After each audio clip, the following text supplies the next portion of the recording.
G'day, freedom lovers. How are we today? Friday night down at Pub Bogan. No, wrong band. Wrong podcast. Today is the North Queensland Freedom Network, Bogan Nation. I went to old bloody rock and roll me for a second there because I was about to say sips, just like I did back in those days. It's Friday and we are at Pub North Queensland Freedom Network. We'll see if things pass the pub test today, celebrate our freedom in the process, and have a good old Friday Arvo sips. Wash the worries of the week away. All right, so we've got a bit of an all-star lineup today. Kat will be joining us a little bit later, but for now we have plenty of guests to keep everyone entertained. Before we kick this off, though, I might quickly share a couple of ideas here for how we can work with things to begin with. They'll go with the obvious, the good old petition. Does a petition really do anything? I don't know. 225 people at change.org. Wouldn't it be good if we can double that at least double it, you know? So there's a link for you people out there. It's coming through now. As if you've seen the update from earlier in the week, I did lose control of my Telegram account. I was unaware of how things were going to turn out. And consequently, I've lost it and I've had to start a new Telegram page. So actually, while we're talking about that, I should probably quickly share a link to that.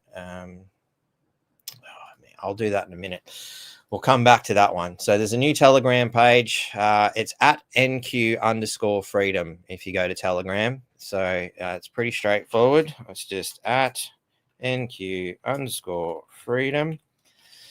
I'll punch that into the comments as well. And we might even make it a banner just so that you guys can see it. And it's the beauty of this is it's the same as on Telegram. So, you know, the same setup I've used on Telegram, I've used on X, sorry, I've used on Telegram. So at NQ Freedom to find the new page. I should have made a backup. Yes, I know. It's not like I haven't been playing with technology all my life. I should know these things, but I was in a hurry to move on, and the winds of change got a hold of me and they blew me over. rather strong, those winds. I guess we should be careful seeing, especially up here in North Queensland where cyclones come through, and I think it was a bit of cyclonic action. But anyway, in amongst that, I took that down. There's also another petition that's getting around. This one's directly to the Parliament itself. Is another potential solution. I can't actually see how many things we got there, but that's that one that I've found here. Sign the petition to stop digital ID. So you can always jump in on that one as well if you want to add your names to that, see how it goes. You've got to be in it to win it, and if there's enough people behind it, maybe it'll make a difference. The Liberal Party, after all, are desperate to try and get people back in, as they've abandoned net zero this week, which was wonderful to see. Does that mean I'm going to support them? I doubt it. But it's good to see that they're so desperate to try and win some support back that they've actually realised they were walking down the wrong path. So we'll see how well that works out for them, as Albo's back flipping left, right, and centre, and calling the crazy conspiracy theory world out again. But it is what it is. So one final sips, and we'll start bringing some guests in. All righty then. Who to select first? Eeny, meeny, miny, mo. G'day, Nick. How are you, mate? Good, thanks. How are you? Good to be here. Oh, thanks for coming on, man. It's all been a big short notice, and everything's been slapped together pretty quickly. So, thanks for coming on. Do you want to give a quick spiel about yourself and what you've been up to in the last couple of weeks, and we'll bring a few more guests in, and then we'll have a yarn. Sure, happy to. Get everyone on live. I'm happy to be here. My name's Nick, obviously. I'm actually a Tasmanian, but in saying that, I did live in Brizzy for about 7 or 8 years. So technically, I go for the maroon. So you can all be a bit easy. That's good. Here. Yeah. So I'm actually currently lucky enough to be traveling Australia. Have been for the last couple of years with our little family. So yeah, we decided to, I guess, forget society a little bit and break the norm, and just been traveling around for the last couple of years, and just sort of headed south. So we're in Victoria at the moment, and it's bloody cold. I'd rather be up north where you guys are. But yeah, very happy to be here. Yep, that's exactly why I left Victoria. I got sick of being cold all the time, so just traveled enough to the point where you don't need a jumper anymore, and suddenly happiness was there. Well, I've managed to dodge winters for the last 2 years, but we got to Victoria last couple of weeks, and it's the first time I've worn a jumper in probably 2 years. So anyway, Here we are.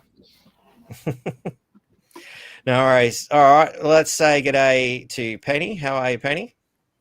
Hey guys, thanks for having me on, Mark. It's it's a difficult world. We're approaching some tough times, I think, aren't we, with this whole digital ID, and I think a lot of people are looking for ways around it. So it's really good to come on and have that chat. It's really needed. I think people need to take control of their lives and understand what they can do, what they can't do, that things are not mandatory. I'm with MyPlace Australia, and we've got many communities around the country, over 200 communities, where we've been working on these types of things. We're looking at other alternative, creating the new, getting away from the system and learning how to actually take control of our own lives. So we've had just recently the 11/11 mass action protest, where we decided for 11 days we would try and get everyone to only use cash and stop tapping their bloody cards and making the banks richer. And it's going well. And we've even just paused our Facebook page we're really committing, and we're on our 8th day. So it's challenging for some people, I've realised. And I don't know why everyone's so addicted to Facebook when there's so many alternatives out there. So that's what we're doing at the moment, and working with other groups as well, which is also really, really good to see. That, other groups, we can all come together and stop working independently and all work together on these actions. And that's where we get the numbers, guys. Definitely, that bringing everyone together is, definitely what it's all about. That's I think, I think that's definitely the old paradigm, is this the need to be competitive and to be better than the other person. It's like, no, we don't need that. We just need to work together and make the world a better place. We don't need to fight each other for it. What's the point in that? It hasn't gotten the human race anywhere. You know, it's just got a lot of people dead, really. You know, there's all the wars, all the fighting, all the carrying on in a ridiculous pissing contest to try and be better than the next guy. It's just ridiculous, you know. In my view of the new world, we put that crap behind us and we just work together. Yeah. Well, like Nick said, we're all living. Yeah. You know? Yeah. Sips to that. Oh, my sips is just water. I wish you'd have told me. Sorry. Didn't get the memo in the email. No, it's all right. Well, you'll know better for future reference, because hopefully we'll have you guys back again at some stage, you know, for other things. You know, hopefully within the next month, this will all fall flat in the face of the Labor Party, and you know we won't be losing our social media accounts. We won't be forced to go. Hell no, we won't go and meet in the streets and all that. I personally am of the opinion that it's all going to fall flat in their faces. They've got no plan. They've got no idea what they're doing. You know, even as Elon Musk himself has said, well, the safety commissioner hasn't even told me how I'm supposed to do it. I don't know how to do it. It's not my idea. They need to come up with the plan, and they've got no plan. They've got an idea of what they want to do, but I don't think they know how to implement it. So it's going to be really fun watching that fall flat in their face. So anyway, we should probably bring Luke in. I see he's waving his hand there. I feel like he wants to say something. So g'day, Luke. How are you, mate? Hey, I know I was communicating with a young fella who's still procrastinating bedtime, but hope everyone's well. Glad to be here. Really looking forward to the conversation.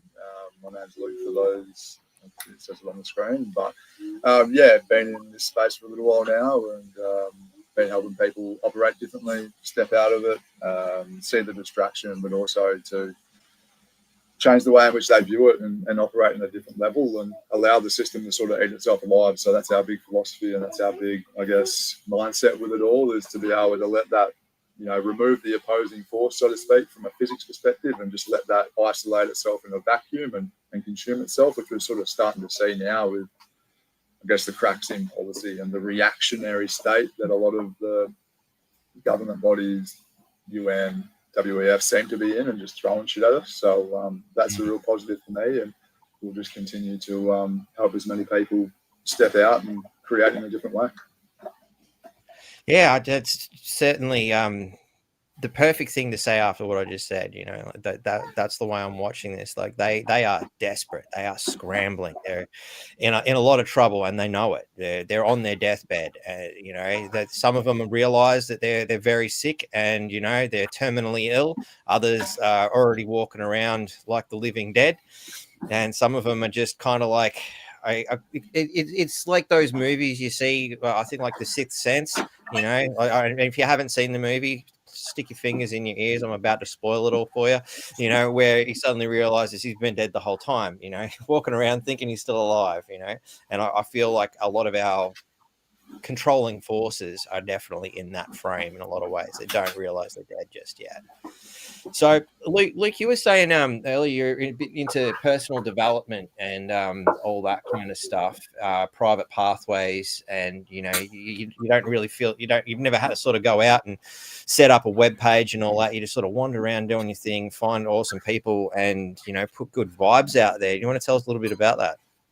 Yeah, absolutely. Done the website stuff back in the day, and have realised sort of people want more in-person connection. And so, thankfully, and luckily enough, being on the road to start the year, and that was sort of the next step in our, I guess, journey to get on the road, similar to Nick, and travel around, see this country, and have conversations with people. Currently on the sunny coast, and planning a few things for this weekend as well over here, and just getting in person. Big believer in energetics. Big believer that we're all energy, and so the more that we can get together, get in the energy of each other and operate and embody what we're trying to embody. That's sort of our philosophy. So yeah, background in personal development, leadership coaching, not-for-profits, different business structures, business and leadership coaching. And that's slowly over the last couple of years since COVID probably sort of saw a bit of a gap in the system of like a lot of people wanting to not comply, but not really knowing the pathway to do that from a mindset of I need to survive and I need to support my family and I need to do all these sort of things. So have sort of been focused in that space for the last couple of years, and thankfully connected with Nick along the way as well, and now doing a lot of work with Nick in that space and trying to help as many people find solutions, find pathways to be able to just see what's going on and go, hey, you guys can play your game over there. We're going to step over here and create something in parallel and create something new. And I think that's where we're sort of coming to this crossroads at the moment from a divergence point of view. We got the rails of digital IDs, CBDCs, universal low income trying to be implemented, and we've also got the rails of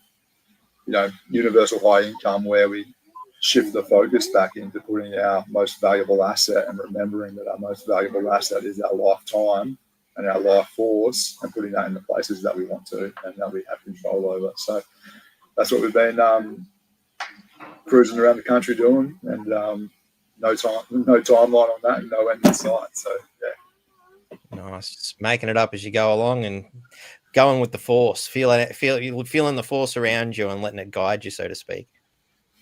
Yeah, absolutely. We've got a vision, and we've got a place that we want to work to, and we do a lot of different modalities, whether it's energetic work, whether it's inner child work, generational trauma work, whatever that might be, with individuals to help them get into that mindset and then go out and create as much as possible to be able to empower themselves, so they've got the confidence, they've got the knowledge, they've got the wisdom to be able to go, no, that's not for me. I'm an adult. I'm going to choose to live my life without someone telling me how to do that. So nice.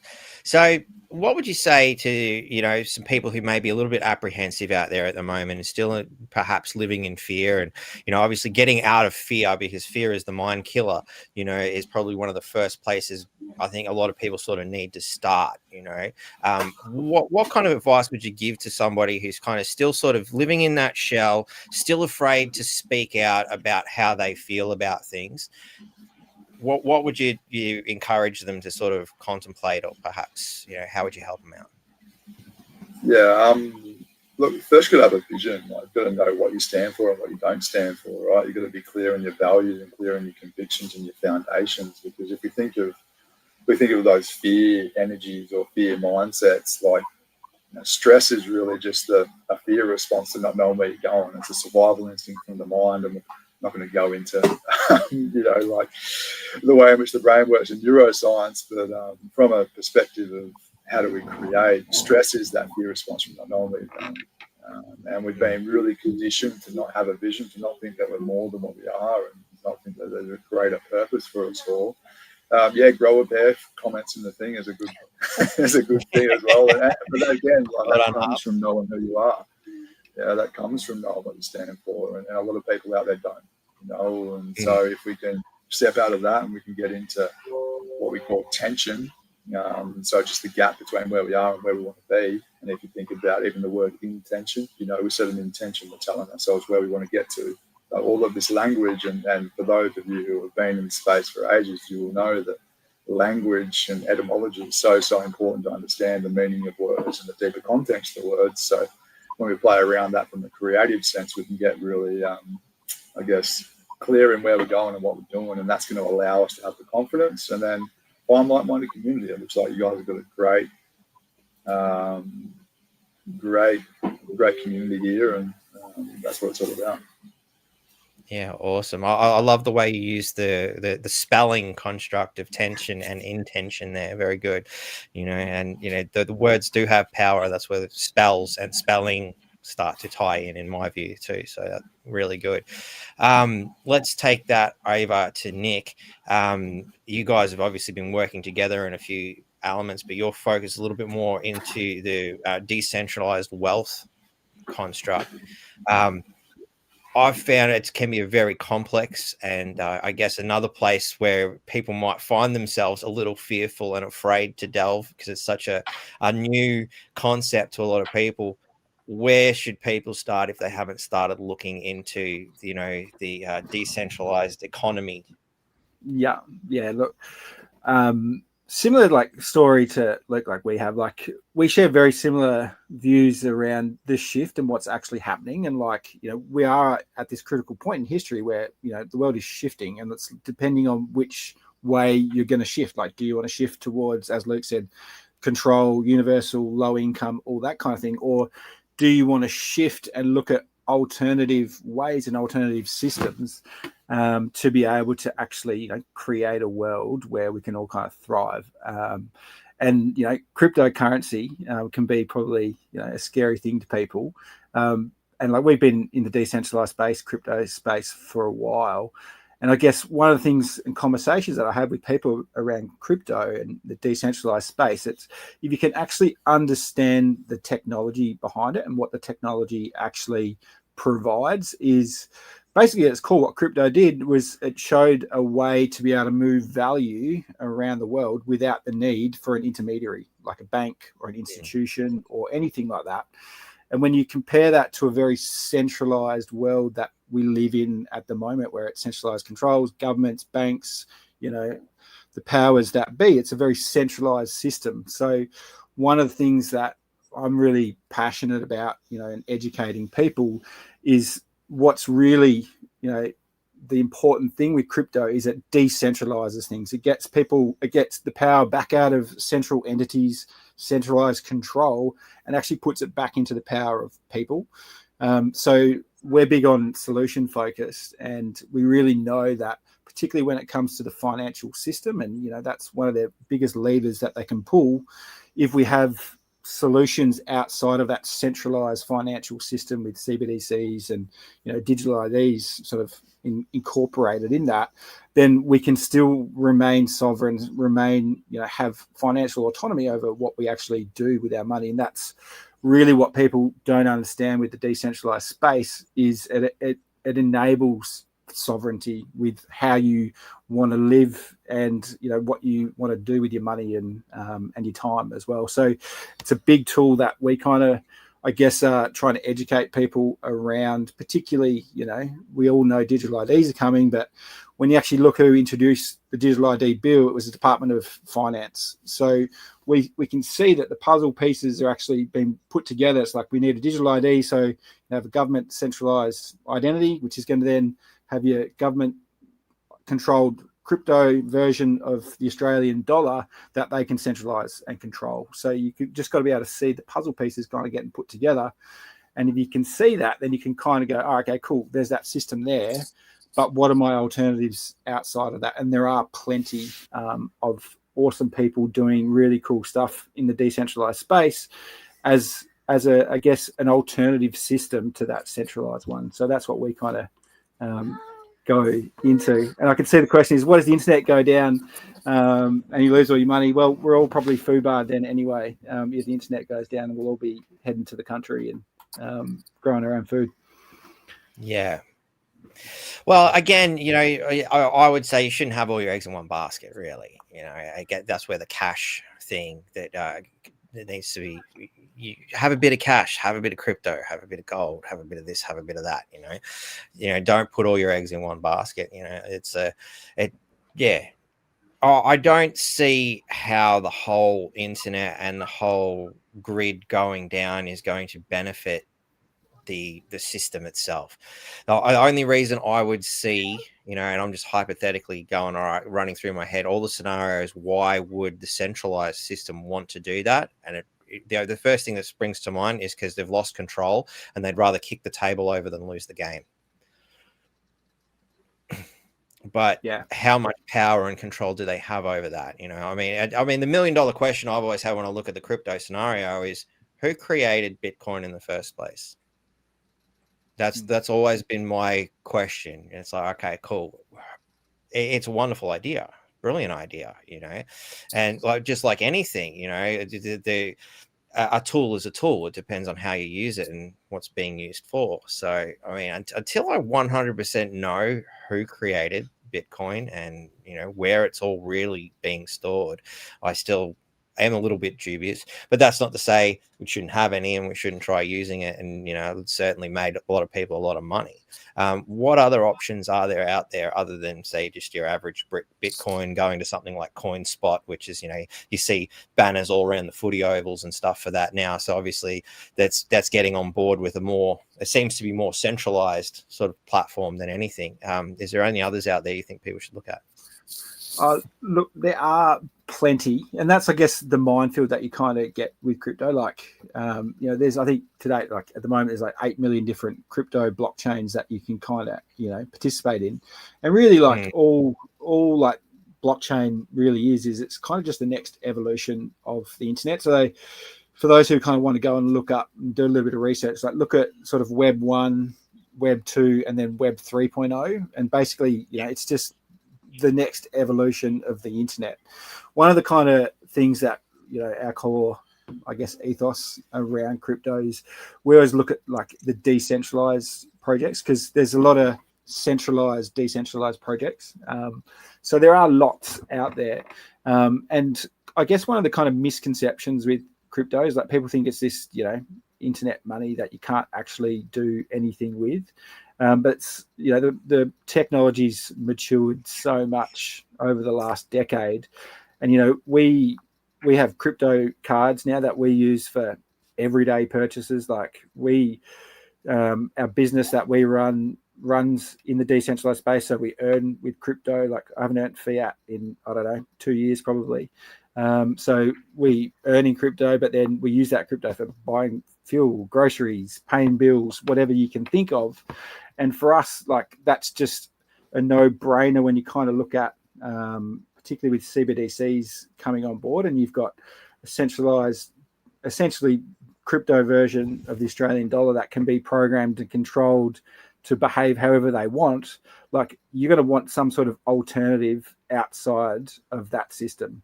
And for us, that's kind of what the decentralized space offers. So that's kind of, like what we kind of help people sort of get set up. And essentially what we kind of talk about is unbanking yourself. Like we still have a bank account, but we can operate, without a bank. I don't need an intermediary to be able to participate in society. And we kind of talking about it's like it's tapping out of that system, but it's still having an ability to come back and engage and still be able to participate in everyday life. And that's kind of where we kind of help people and educate people around the solutions that are outside of that centralized system. No worries. And if people have got a few more questions, you don't mind sharing this email address that we spoke about earlier. So I'll just bring that up. If anybody's got questions about, how they can engage in these sorts of things, you can always hit Nick here up at unbanked2030@proton.me. And obviously using things like Proton Mail, which is, what I do here at the North Queensland Freedom Network. And obviously the guys here are doing as well, is another way of getting out of the system. Stop using free email addresses. Well, you actually get a free Proton Mail to start with and see how you feel about it.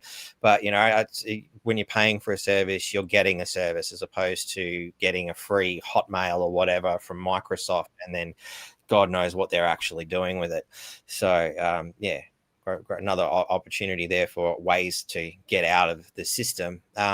Penny, you obviously, MyPlace is another big fighting force for taking back a bit of power to the people sort of things. It's, been attacked quite a lot by the mainstream media.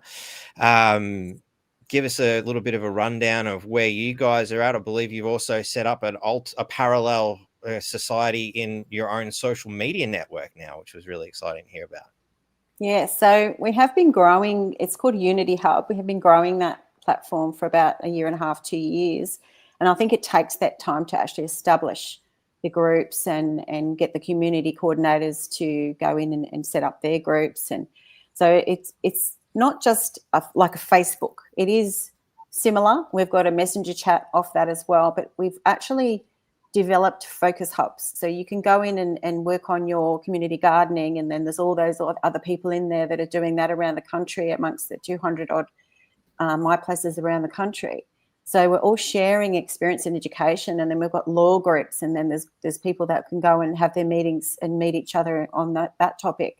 And there's food security, all kinds of things happening in there, but we do need people to get in and start getting to work. So we've also got our Facebook group, but, we don't want to really go and show our plans to the enemy, so to speak. So this is a private platform on private servers, where we can all communicate and get to work and really start planning what our moves are next. And we've had quite a lot of actions lately, like I mentioned, the 11/11 strike for 11 days. So we did that on Remembrance Day.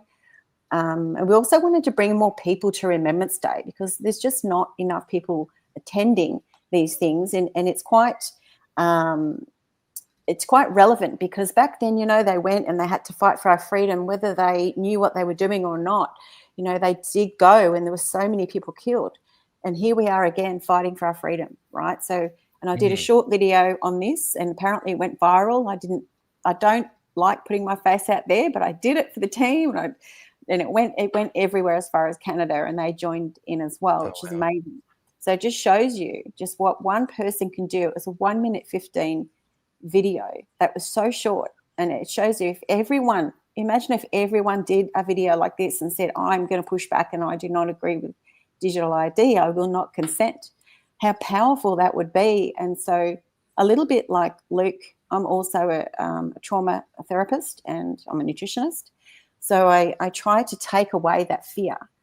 And I just really like everyone to empower themselves, to stand up and speak out, because it's the only way we're going to build the numbers, everybody. And in my opinion, if we all said, I do not consent, and then we don't participate in the whole Coles and Woolworths, and, then we've got the Uber Eats and all the lazy bloody food delivery apps. We just take them off the phones, everybody, because who's getting rich by using these, and who's getting sicker and more toxic by using and getting this food delivered? Like, get off your bums, go out to the farmers markets, go to your local small businesses, support them. So that's what we promote in MyPlace, and we have been doing for some time. We have like swap crops happening and lots of community gardens growing real food.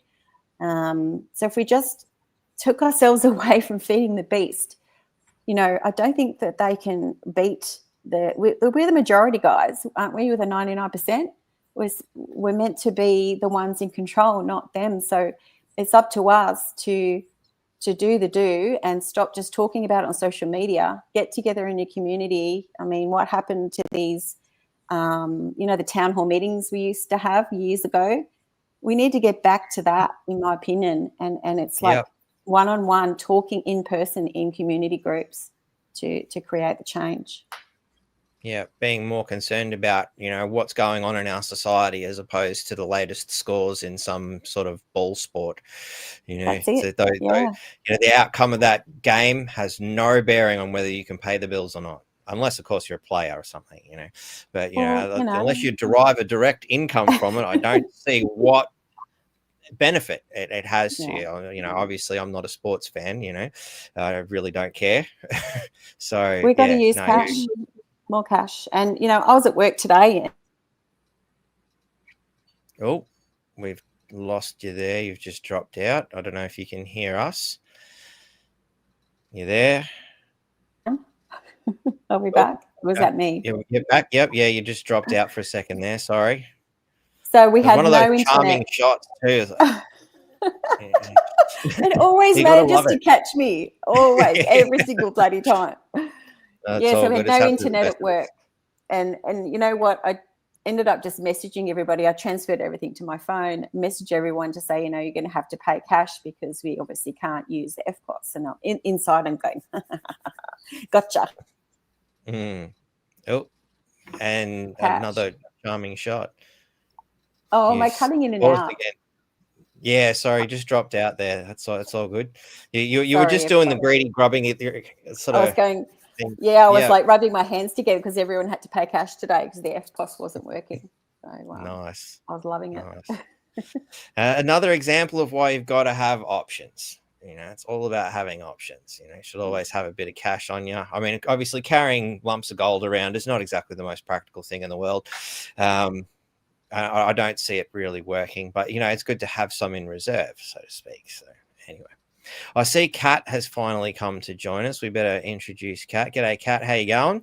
Hi, how you going? Good. Not too bad. Not too bad. So if you want to give us a little bit of a background, obviously you're the author of the opting out of the digital ID and the Matrix. Let me just bring that up because it's available at Amazon. Yep. Tell us a little bit about us, Kat. So So pretty much, I know we're hearing a lot about opting out of digital ID, but I find that a lot of people don't know actually what digital ID actually is and how to opt out of it. So this is really a very simplistic, short guide to start people on the road to move away from digital ID, explaining what it is, how organizations and governments use it, and what they can do to minimize their digital footprint on the internet and other applications that they can use to remove themselves from some of the big tech companies that want to implement this. So, really, it's just to kind of get people considering options. It provides plenty of resource information and internet links. So, probably one of the biggest things people can do is move their email address. That's probably one of the biggest things that people can do to opt out of digital ID is just by a simple thing of changing their email address to either Proton, Tuta, or Addy address. And that right there can send a huge message to big tech how um, that people aren't going to use their passports and licenses and give up all their biometric data to these big tech giants. And also, it will greatly affect their revenue stream and advertising dollars. Nice, nice. So I noticed it's it's available on Amazon, and some people probably go, "Really, Amazon? You're trying to tell me to get away from the centralized system, but you're going to Amazon?" So, is there other options to acquire this? I mean, the whole $4.99. I'm sure it won't bust people's banks to go over to Amazon and grab a copy of it that way. But what other ways are there to perhaps? They can email me. Yeah, they can certainly email me directly. I'm happy to provide a paper copy to them if they would like. It's not going to be $4.99. Obviously, if I have to print it, I can send a direct download link as well, and they can pay me direct for that. But I found that a lot of the people can access Amazon. Unfortunately, it is a way to get it out. A lot of the information there affects people worldwide, and a lot of it is applicable worldwide. Proton Mail is available pretty much in every single country. Tuta is available pretty much in every single country. Cryptocurrency is being used in every single country. So a lot of the information is applicable, and it gets the word out there a lot quicker than me trying to be one person saying, hey, here's some tools you can use, and not really getting the reach that I need to get the information distributed. No worries. Do you want to maybe chuck your email address into the private chat here, and I'll bring that absolutely. up so they can contact you if they do feel like they prefer a physical copy. Obviously, you're here in Townsville, so for Townsvillians, it's probably a lot easier to get a hold of you and meet you somewhere for a coffee, and get that physical copy without having to go through the postal service, which is obviously going downhill as time goes on. It's taken a lot longer for things to get around in the modern world. You think things would have improved, but much like a quote out of Spaceballs, even in the future, nothing works.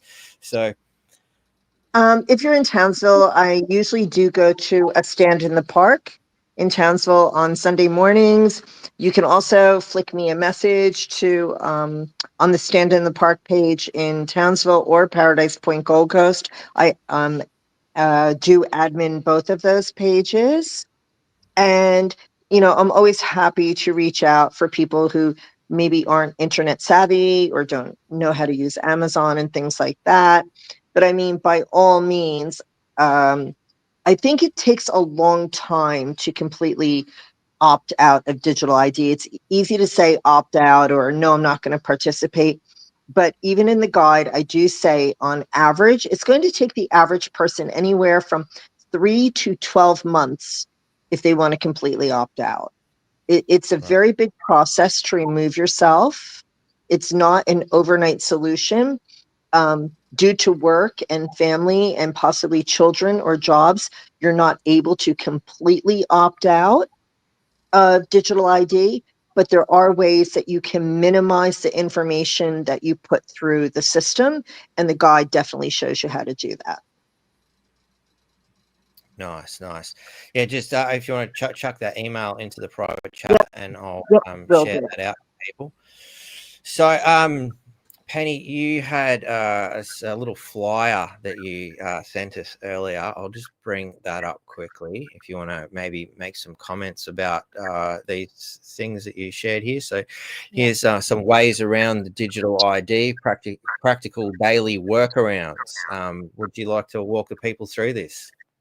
Sure. So the obvious first one was use cash as much as possible, and avoid the apps. Like I said, all those Uber Eats and all those rubbish apps. You can go in. I've got another step. Oh, my cat's trying to attack me. Sorry. Get down. Like a naughty child when I'm on here. So there's lots of steps there. Disable biometrics on your phone. You actually can do that. And I did do another flyer for that I'll share on my Facebook and my wherever. I don't really like Facebook much. Pay with gift cards. So I know a lot of people that do that. Instead of linked digital wallets, you can just buy a gift card. But then again, you use cash obviously to buy the gift card. But then again, why would you just not use cash, I guess? Don't upgrade digital license. You don't need to use digital ID or do an online form for your driver's license, guys. You don't need to do it for Centrelink. You don't need to do it for Medicare. You can still use paper. So don't fall for it. Always know there's an alternative. It's not mandatory. There's always options. The create law trading hubs, use local credit unions. Don't use your big banks if you really want to still, have money in the bank. Continue using your physical documents. Like I said, use the no consent for facial recognition clause. Ask for manual identity verification. Opt out where laws allows. Lodge a digital ID non-participation notice, which you can do. If you look that up, you can fill that in. Support cash only non-ID small businesses. Obviously, your farmers, your local farmers markets. Join and create local trading hubs and use local credit unions. So, and it says do not make fake IDs because they're never going to work. No, bad idea. Yeah. Not a good idea. No. So yeah, I just threw that together. You could get to a nice comfy spot where you completely removed yourself from society, though. You get a little cell and some bars and an uncomfortable bed, and perhaps some other untoward things may happen to you whilst in there. But I think you get the picture. So yeah, fake ID bad. Yeah, definitely bad. But lodge a digital ID non-participation notice. That one sort of jumps out at me. Can you give us a little bit more about that? Yeah, if you look it up, you can just lodge that. You can even just make up your own letter. Depends on which place I suppose it is that you're doing that for. And I mean, I even thought about going to Coles and asking for them to give me my data they have collected, because they collect it for 30 days. So if you're around Coles and they're doing the facial recognition, they keep that information and that visual for 30 days. And I did not consent to that. Actually went and had a look the other day. I don't go to Coles, but I was in the area where the supermarket was. So I went in and just had a look at the front, and they only had one poster up as you walk in, and it's really small, right? So I actually went up to the customer service desk and I said, that's against my consent even if I say, I didn't see the sign, you've got not a leg to stand on. It's a tiny little sign. Yes, I can see the cameras everywhere, but there's no information telling me that you're keeping my data or my pictures for 30 days. And you could actually sue them for millions of dollars for breaching the Privacy Act. And so that's part of that is the digital ID non-participation notice. That wouldn't be at Coles, I guess, but depends where you want to use it, I guess. But look it up, everyone. You can fill that in. That's an interesting idea that you've just formulated there. What would happen if a large amount of people put together a bit of a class action Exactly. against that kind of thing. How quickly would they start changing their tune? Well, it happened at And- Bunnings, remember? yeah, exactly. Yeah. Because people actually demonstrated the people power scenario. I mean, obviously we're just going to have to keep doing that. It's frustrating and it's annoying, and it does require the old it must be ever vigilant sort of scenario. But that's a very intriguing idea. I think we might have to look into that one in the background. We'll have a conversation about that later, I think. Yeah, sure. I just And wanted to raise a point, if possible, about the banking. Doing credit unions like Queensland Country Bank is an absolute brilliant idea because it's owned by the shareholders. But recently, Commonwealth Bank, I think I shared this with Luke even, Commonwealth Bank sent out an email very, very recently, pretty much threatening people that if they don't disclose if they're holding cash at home or using cash, that they will restrict or seize or close their bank accounts. oh wow, So, seen that. yeah, so it is real. It's not fake news at all. Commonwealth did send the email, and so has Suncorp and ANZ, apparently. They Wow. can tell if you are spending cash. So you need to really think carefully about how much money you want to leave in the bank if you were to get cut off, if you are only spending cash. They can tell by the algorithms of your banking profiles if you're not tapping those cards away. So obviously you are using cash and you're not accessing funds through the bank. So But the wouldn't that be algorithm, speculation? That's speculative evidence at well, best. Because like, well, how do they know I didn't just go camping for a couple of weeks, and just well, I didn't use mean, it? if it's an ongoing thing, so like myself, I probably haven't tapped my card in probably a year. Right. So, I mean, that's a definite red flag to probably most banks, that I am using cash, that I'm withdrawing cash, and I'm just accessing and spending cash. The algorithm would not be showing that I'm tapping my card. So I would highly suggest that you need to be mindful of how the banks operate.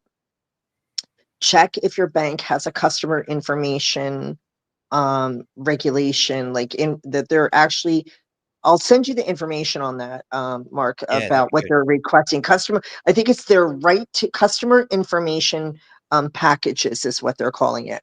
And they want to know if you're holding cash or you're spending cash and things like that, or else they're just going to restrict, lock, or seize your accounts. So Mm. you might want to seriously think about either moving to a credit union, like she had mentioned before, or changing to another system of banking and getting your money out of CBA or elsewhere. Because Mm. if you go to a series of just accessing and spending cash, they will see it. Now, some people don't have that affordability because they're on a pension. They have to stay with the big banks. They have to use a MyGov and things like that. So I would be mindful to encourage those people, don't disrupt your spending patterns just yet, because it can put you in a situation where you may be restricted or locked away from your own money. Mm. Very So fascinating stuff. yeah, so we have to be mindful of that's how they're operating. And for pensioners and people who are reliant on those funds, it can be very dangerous for them just to go to a cash system. Wow. So that's what I'm saying. It might not be as simple as just opting out of digital ID. Mm. Some people may need to participate at some level, especially pensioners or disabled persons or people receiving other benefits from the government, or else they'll be restricted or locked away from those benefits. Yeah. Very challenging. I was aware that, because I'd received one myself where the Commonwealth Bank basically sent uh,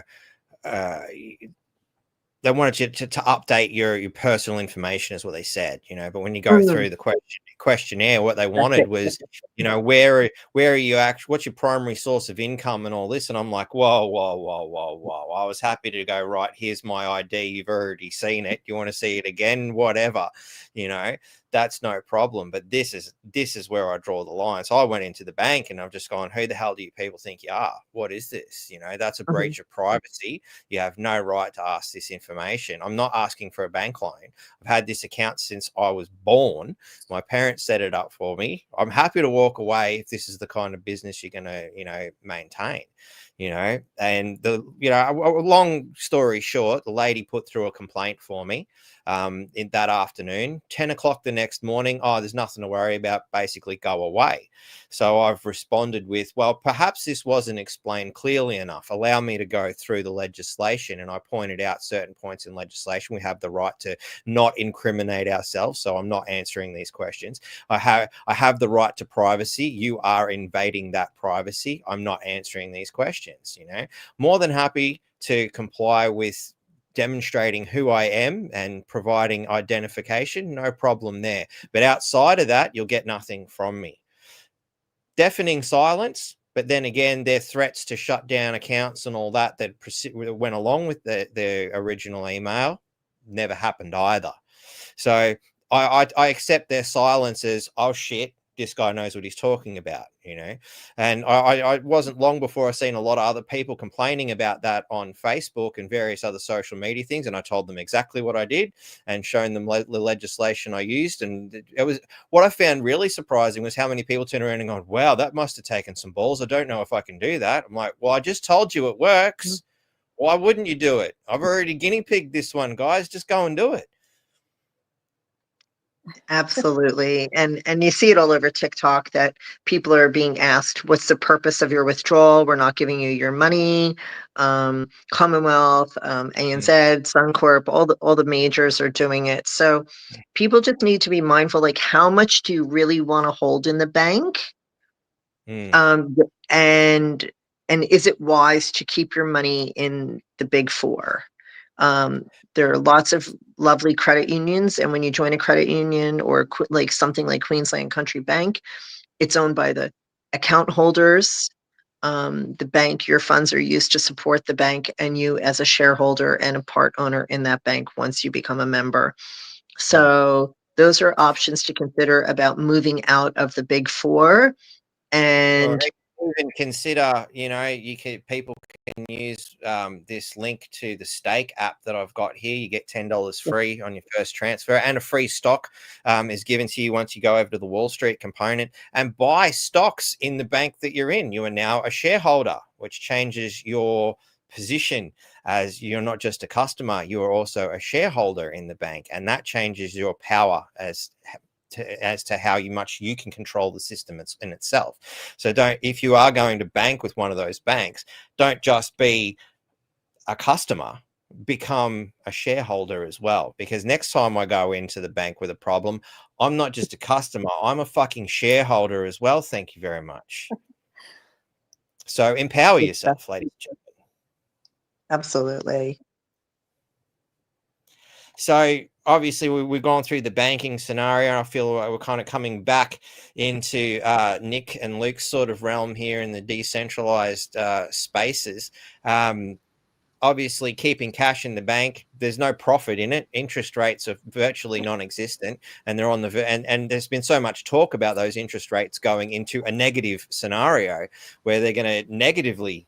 Like, negative interest is just a mind-blowing, you know, concept. I can't help but feel it's like economic rape.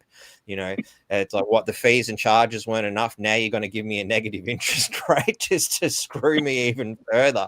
You know, it's kind of like getting a tax return, but it's actually turned into a tax bill. Thanks, Elbow. That was another wonderful scenario where you can see they're turning everything on its head. So where are other good places? Obviously, gold and silver is one place to put money, but you know, I spoke that coin spots are really easy and sort of a safer place to sort of be to go and buy some stuff. I know we've had people in the past who pointed us towards Bitcoin Cash through the bitcoin.com app, and that's available in a lot of places in Townsville where you can actually use Bitcoin Cash to buy things. You see it in quite a lot of businesses. Actually, we accept Bitcoin Cash, and I've gone through and used that and seen it with other people. What other options are out there? I'm happy to take the floor. So I guess one of the things that like we help people do, as I said, is unbanking. We've got an unbanked blueprint of how you can essentially take back, control of your money. And as I said, like I've still got a bank account, but that's more purely because we're trying to, still have some sort of trace in the system. So we're kind of flying under the radar. But for me, like our approach is two-pronged. Like we still want to have financial autonomy, and we don't want a gatekeeper. We don't want a bank that can, tell us what we can and can't do with our money or not give us our money.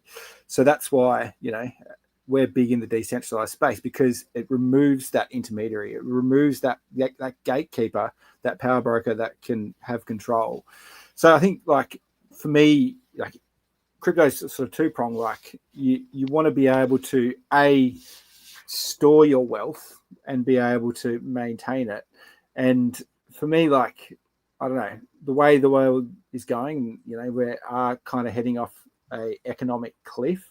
Like for me, I don't want to be left holding the hand grenade of fiat currency. So we always talk a bit about diversifying into stores of value, gold, silver.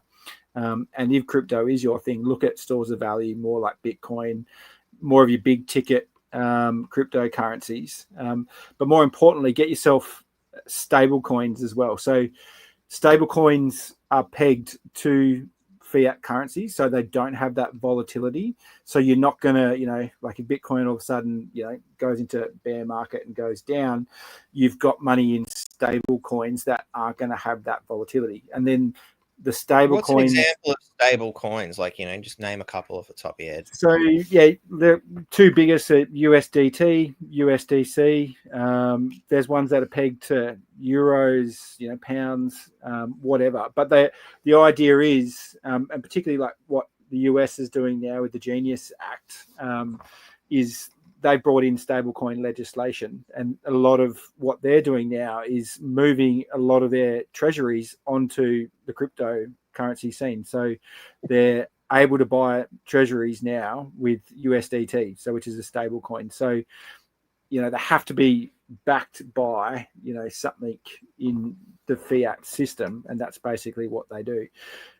So for us, like the stable coins are kind of like a utility coin, so I can actually go and use it. Like it's not storing my value or creating me wealth, it's utility. So I can actually use that for everyday purchases, as I said, like, going, buying stuff, paying bills, whatever it might be. So we always sort of say allocate store of value, but then obviously you want to then be able to have, cryptos that you can actually use. And as I said, like Bitcoin Cash is an example, like, there's more and more sort of businesses that are using crypto as, payment facilities.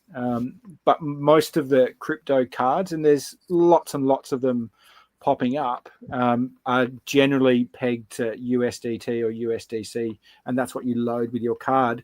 And like the merchant isn't getting your crypto, like they're getting, Aussie dollars, but it's the card provider, whether it's Visa, that actually take it out of your crypto balance and actually, give the merchant, whatever currency you're paying with, it's Aussie dollars or whatever currency around the world. So it's kind of like, as you said, diversifying into a whole range of things. But like I saw a comment earlier around, is it safe? Like it comes with responsibility. Like you're custodying your own crypto, your own money. You're no longer giving that power to a bank or an institution. So really it's your responsibility to keep it safe. And there are lots of safe ways to actually store your crypto, whether it's using a cold storage wallet like, Ledger, Trezor, Keystone. That's how you can really, custody it safely and know that it is going to be safe in your custody rather than giving it to a bank or an intermediary to actually look after. And that's kind of what we say, like even with the exchanges where you go and buy crypto, to be honest with you, they're just as bad as the big banks. And like I know you said CoinSpot, like CoinSpot are like they gatekeep people's transactions and stop people sending money off CoinSpot because, putting money on an exchange, like a crypto exchange, they're actually just using that crypto that you've got on there like the banks do. They're lending it out, they're earning interest on it, they're enabling it. So they're just as bad as the big banks in that sense. So that's why we always say self-custody it, look after it yourself, put in your own wallet, so you are the bank. Yeah, and CoinSpot are very kind at letting the tax department know if you've made a buck out of it too. So yeah, I would avoid them. Yeah. So I just have a question. What about crypto.com? Because there you can get a debit Visa MasterCard, load it, whatever you're holding in your crypto wallet, and you can just go use that card around and spend like your Bitcoin on everyday purchases with crypto.com. So what about the cards like that? Like, is there one that you would recommend that doesn't hold the taxation liability like CoinSpot? Is there one that's better than the other? So is this the one you're talking about? Crypto.com. It's got a /AU on it, but yeah, and I think so you can buy crypto and then get a different level of Visa or MasterCard with it, I believe, and things like that. Yep, that's it. Yep. Yeah. So what? I guess so what the main ones we use, and this is where it kind of gets, I guess, a little bit grey, and this is where I'd say do your own research. So the current reporting framework for crypto is, there's no global kind of reporting framework like that has been adopted. That changes next year. So there's the new laws, which are called the CARF laws, CARF, which is basically all the OECD countries around the world are getting together, and now they're going to collaborate and actually report, who's buying and selling crypto. Because you could buy crypto here in Australia, but then sell it, in Jamaica and whatever. And then, they don't actually have any sort of trace that you've sold it on an exchange in Jamaica. So now those new laws that come in pretty much April 1st, I think it is next year, they're having April 1st, April Fool's Day. What a choice. What a choice. You can't make this shit up. I was just going to say. So it is at the moment, we use a couple of different ones. We've got an app, it's called Pay It Now. They're actually a Kiwi company, but Trustify is a really good new one that, it's pretty cheap fees as well. Trustify is a good one, but there's heaps, so many.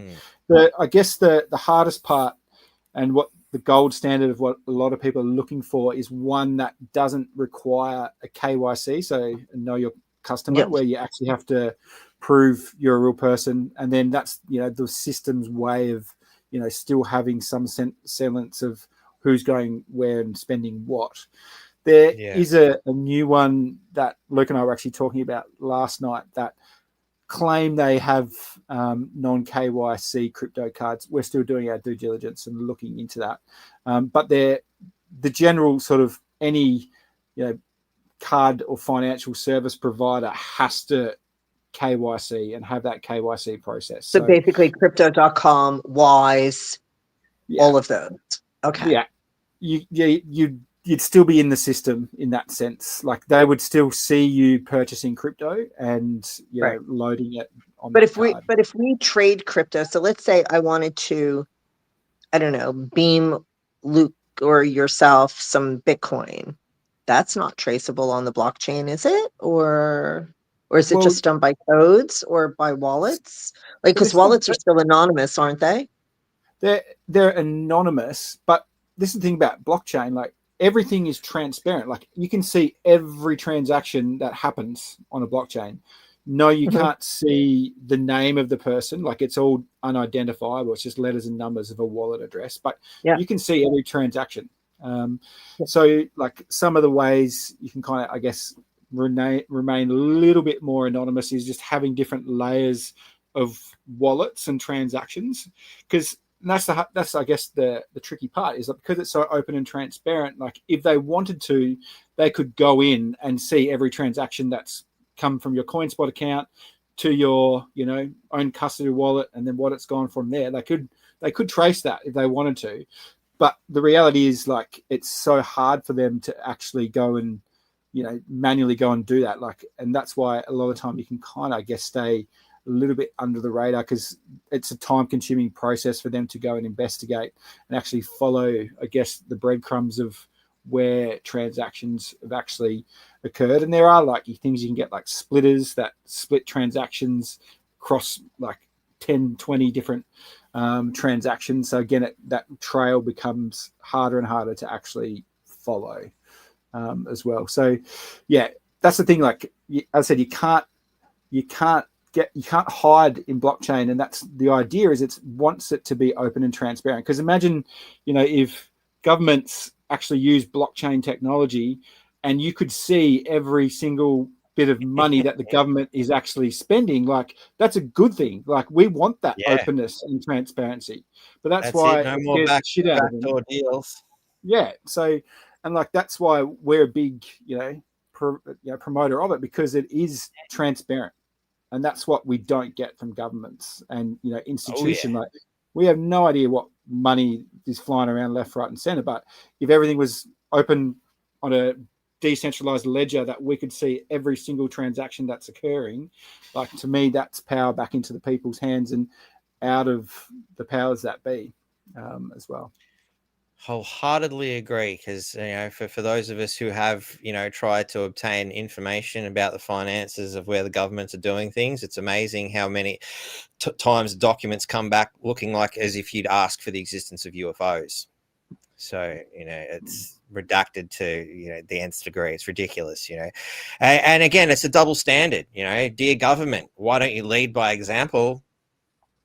You want us to share all our information and tell you everything about what we do and what I had for lunch and the color of my turds. Well, lead by example.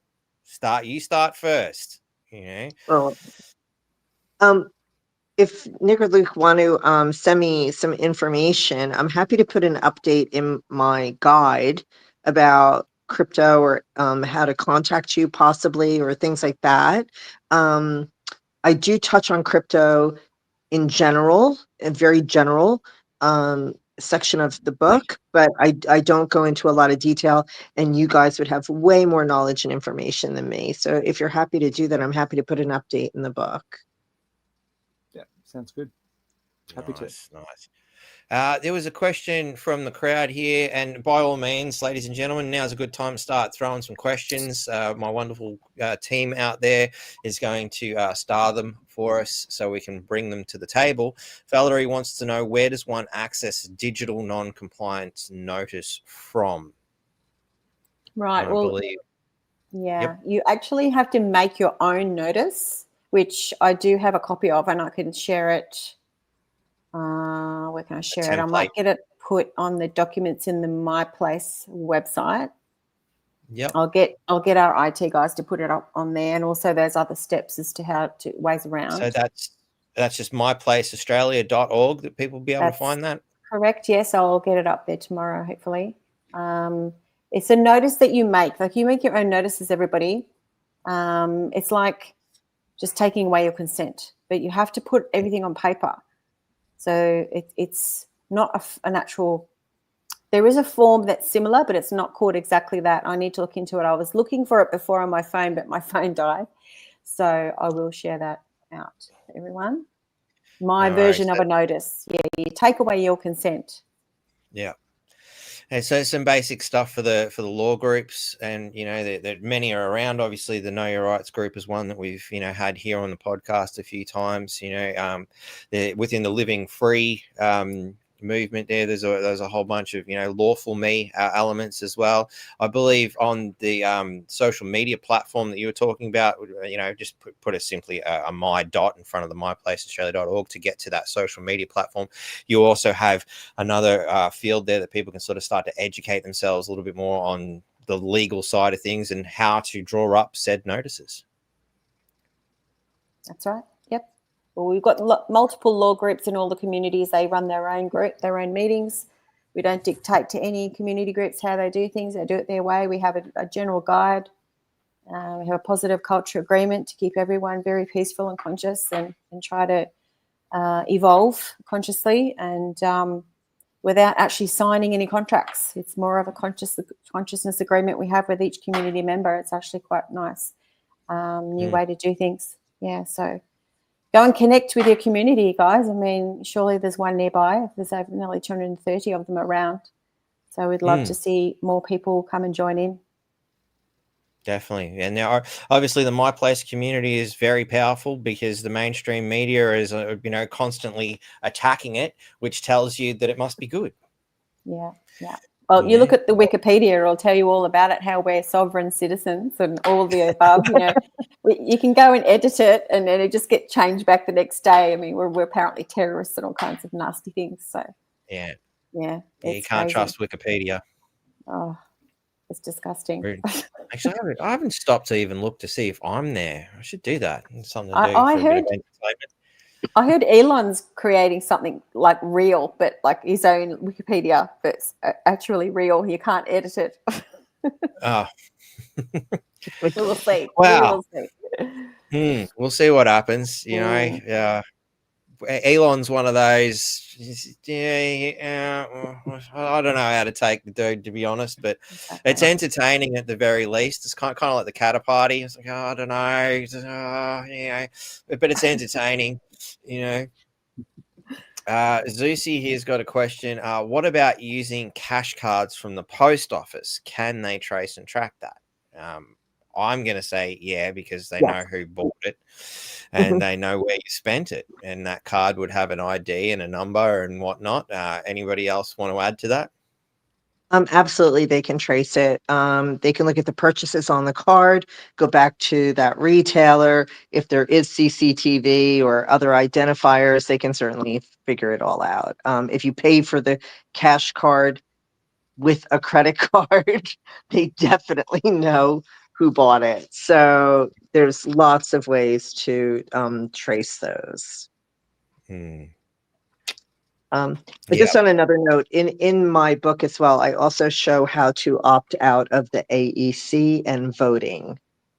So the forms are in the book for those who do want to opt out of the AEC.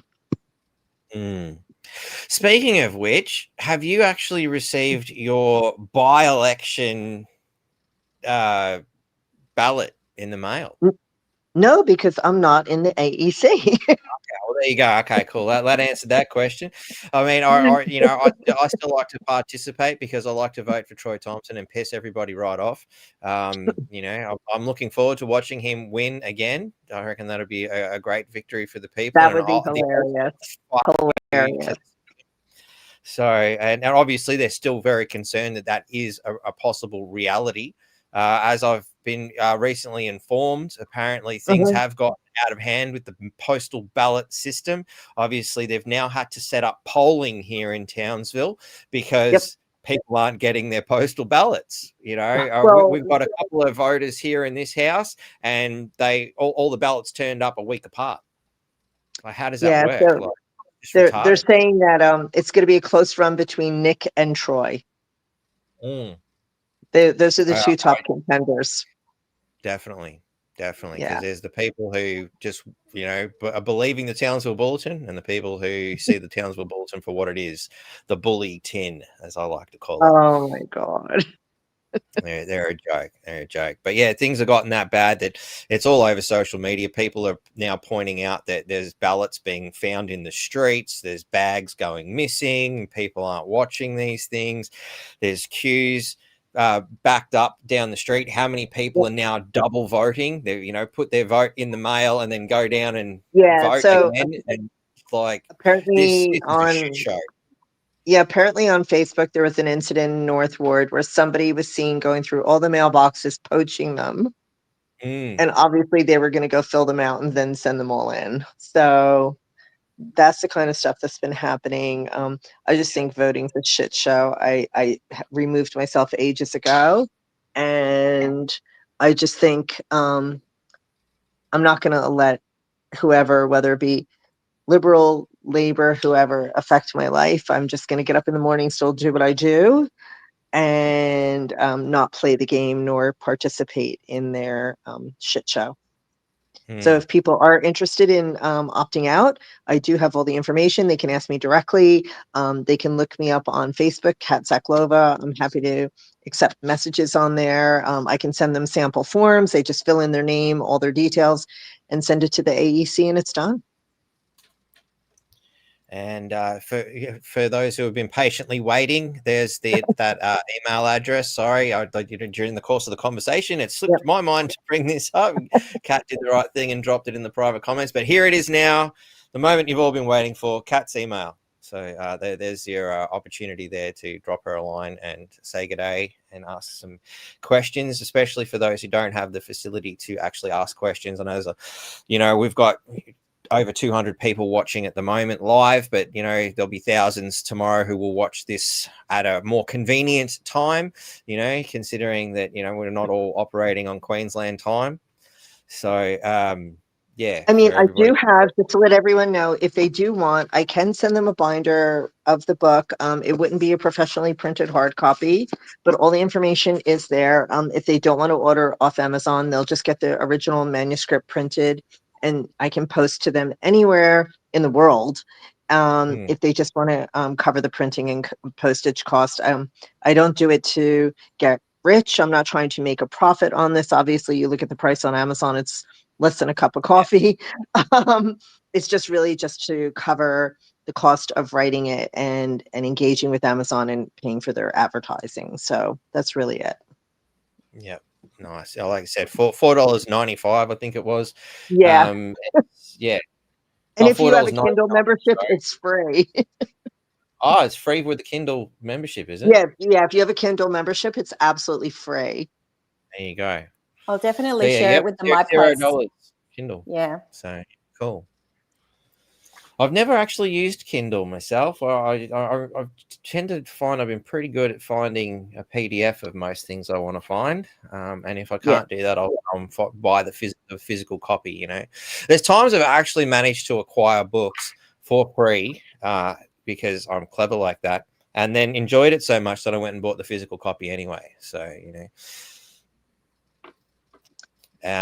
look forward. I'll have to get a copy of this one off you. I'll I'll just email it to you. Sure. I'll just email it to you. Cheers. And we'll sit down at some point and we'll make a promo video for that too. So Absolutely. Thank you. no worries. It's one of my skills sets here is to be able to create those kind of things. As you can see by the wonderful presentation I put forward here. All created here in this little room here I have here. So anybody needs video work or whatnot done, don't hesitate to drop me a line. That's what I would like to do rather than the previous things that I've done. But that's enough about me. Getting out of digital ID. So I got my crystal ball here, and I've looked into it. And as we said at the beginning, and I think there's a lot more. I mean, there's more people now than there was 5 minutes ago watching live. So I'll reiterate my original view of what I think is going to happen in a month's time, which is this whole friggin' control of the internet through the guise of saving children is going to fall in a massive heap. The government's going to have a shitload of egg on their face, and it's probably going to look even worse than the entire country raising a middle finger during the Yes No campaign just a few years ago. That's my personal view. What do you guys think? We'll go around the room and start with Nick. What is your crystal ball telling you is going to happen in the next month? Look, I probably share a similar view with you. I don't think any Australian government is any good at doing anything tech-wise, so I can't see how they're actually going to pull it off. Look, I don't know. I guess in a month's time, I'm just going to be just watching to see what happens before I kind of react. I think, I don't think it's going to be as bad as what we're all probably thinking, that we're going to have this full-blown national digital ID that's rolled out. I just can't see that happening. I think that'll be a bit more of an incremental trying to phase it in rather than just being overnight here it is. I think it'll just be phased in. That's my 2 cents anyway. Piece by piece. Penny, what are your thoughts? A penny for your thoughts. Well, the amount of people I'm seeing using cash is telling me a lot. And because I work in a clinic situation, I get to talk to a lot of people every day. And you know what? Nearly every second person I talk to is talking about this. So I think there's more people than everyone thinks that know what you know. So that should give you courage to resist and don't consent and stay away from these bloody toxic supermarkets. And yeah, I really don't, and I agree with what you just said then was about, I don't think it's all going to happen at once. So it will be a slow growth and step into, but I don't think they have the actual technology to go as hard as everyone thinks they're going to go. And I don't think we're going to wait another 3 years for an election either, guys. So please don't wait for that to come along and hope you're going to get one person in to make a change, because that's not going to happen. So I think we really do need to make the most of it this next year to step up. You know, like I said before, there's more of us than them, and more of us now know more than we knew before. That's it. You know, nobody is coming to save us. You know, Nope. Christians have been waiting for over 2,000 years for Jesus to come back, and it hasn't happened yet. Just putting that idea out there. Not to say it never existed. Not to say that, you know, maybe there will be some amazing resurrection. Who knows? But it still hasn't happened. And how much time do you want to spend waiting for a savior? You know, Trump's not coming to save us. I think he's having enough trouble trying to save himself after, you know, being the assassination attempt and whatnot. So let's face it, the only person who's going to save you is you. Kat, what is your crystal ball telling you? Exactly what Nick and Penny said. It's not going to be rolled out all at once. Obviously, they're going to have to do it in stages. Though in my research for writing the book, Snapchat, Meta, the parent company of Facebook, WhatsApp, and Instagram, and everyone else has said there's about 600,000 accounts in Australia marked for deletion and restriction on the 10th of December. Wow. So what people need to realize is, one, I always say follow the money. So this is definitely going to impact the revenue of these big companies. Two, I think it's going to be an absolute shit show that accounts that weren't supposed to be restricted or deleted are going to end up being restricted or deleted because of the algorithms. So parents who possibly let their children use their phone for, you know, watching Peppa Pig or this or that, or play games, and there's a lot of childlike material going across it, the algorithms will pick that up, and parents and adults may find themselves locked out of accounts. I think it's just going to be an absolute mess. It's going to be a train wreck. So as far as digital ID, it will be incremental, just like everything else that they do. They have to tell you what's coming first and then they do it. So it will be slow, it will be progressive, just like they do everything else. So it doesn't seem so invasive. But the whole reason that I did the book was saying, I know it's going to take 3 to 12 months to opt out. You've got time now to start setting yourself up to use alternative methods, get into crypto, do your research, start using other applications, and start to phase away from these big tech giants and hit them where it hurts, in their pocket, advertising dollars and revenue. And we'll see how quick it changes, just like Bunnings, just like Qantas, just like everything else. Yeah. Well, it's one of those things I've contemplated on several occasions. Is it worth investing a bit of money to, you know, promote the network a little bit further? Should I give Facebook a couple of bucks to, you know, try and advertise? And I think to myself, well, government could probably shut this down next month. I don't really know. But it's not just enough to say, oh, I'm not going to do it. Perhaps it's actually worth going to Facebook in some way, shape, or form. They're almost impossible to contact, mind you. Like trying to regain control of my friggin' Instagram account it's an act of futility because you can't get a hold of these people. So how do you tell them that? Well, I would spend money with you, but the Australian government has got me in a situation where I feel that it's a waste of my time and money to actually invest in your platform because you may comply with their stupidity and force me out anyway. So why would I want to spend money here? Well, I think the important thing would be to spend money to build an audience, but always make your audience aware that you have a backup platform. Yeah. And I think that getting the word out and the message out, unfortunately, using Meta tools such as WhatsApp and Facebook, and just like myself, advertising on Amazon and Kindle is a valuable tool to get your message out to a broader audience. But as long as they know that they can contact you another way, that's why I did put my email address in the book and things like that, so people know there's another way to get a hold of you if everything goes wrong. And Very I do good. think it is worthwhile for even MyPlace and every other organization to use these tools while they're at your disposal and educate people how to contact you through alternative means. And on that note, you can contact me at nqfreedomnetwork@protonmail.com should they shut my account down next month. Beauty. I'm pretty confident. I mean, I think we'll still operate on X. I think of all the platforms, I think Elon's probably going to be our best friend at this particular juncture in time. I don't believe BitChute, which we're also operating on at the moment, is subject to termination. And Rumble should hopefully continue to run forward too, where we've got both, North Queensland Freedom Network and Cafe Lockout channels running there. So those are places that you can find us if you are still watching us on, places like Facebook and YouTube, which I can see people are actually doing that right now. YouTube, and that's the thing. I can see that YouTube are actually fighting against the government. I know X is definitely going to fight the government. Will Meta step up? Probably. They won't want to be left out of like you said, the advertising loop. Particularly our generation, a lot of people are still. G'day Poker. There you go. There's one from YouTube. They're letting us know that they are still there and watching us, which is amazing that I've managed to keep that account through all this shit and all the things I've said. It's been very, very wisely chosen wording that's allowed me to keep a YouTube account, or the sense to go, sorry, YouTube, this one's not for you guys. Jump over to another platform. We're not doing this show here today because of this obvious reason. So I think it's the only reason I've got one.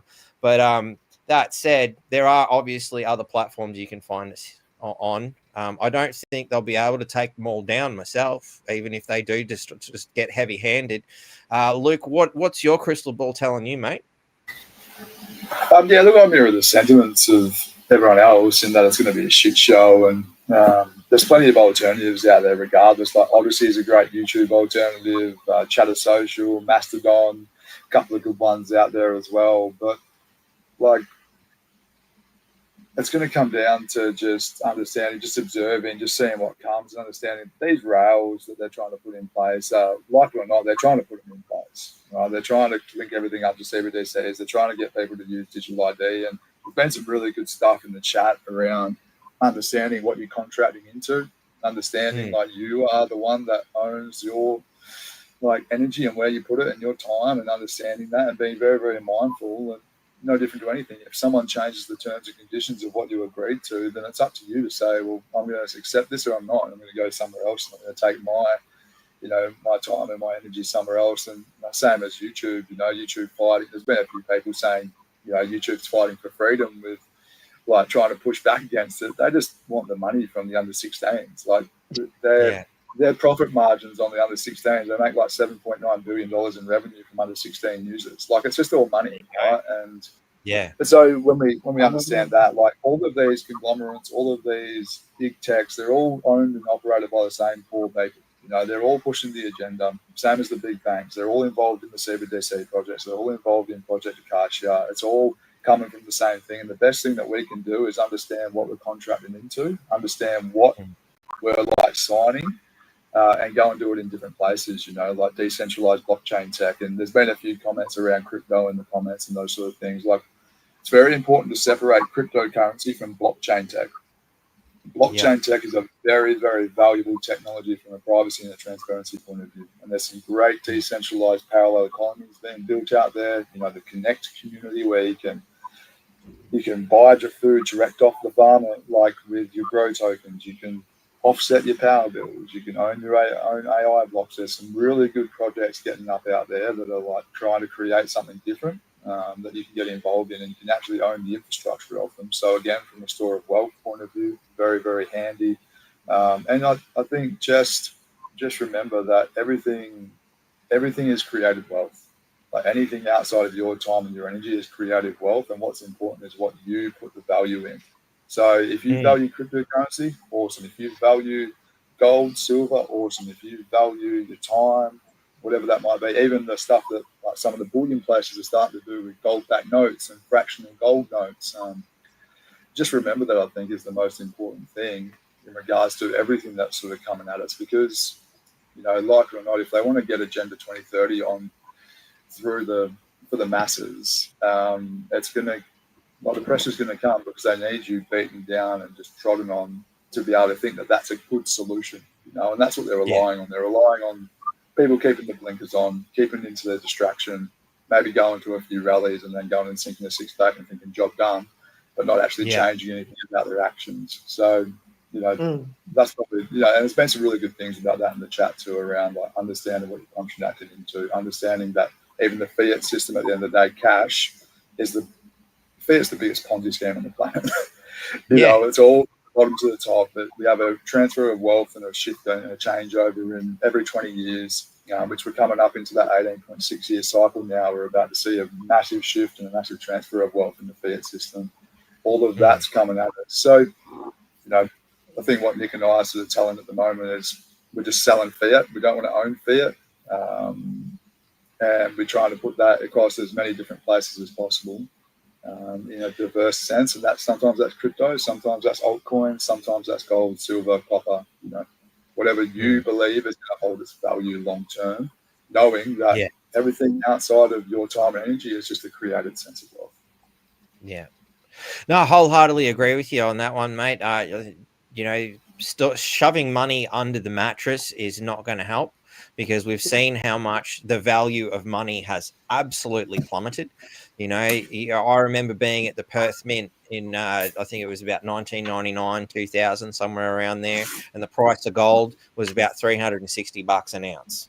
You know, it's now pretty close to $6,000, I believe, in Australian currency. So that shows you how much our currency has been devalued in that short amount of time. 25 years it's taken them to take the value of your money from $360 an ounce and turn it into nearly $6,000. And particularly in the last 5 years, that's been the big game changer. I've never seen money devalued in this country quite as quick as the last 5 years, you know. And from a certain point of view, you can drop money into, you know, gold and silver and things like that and go, oh, wow, my $100 is now $200 or $300 or whatever.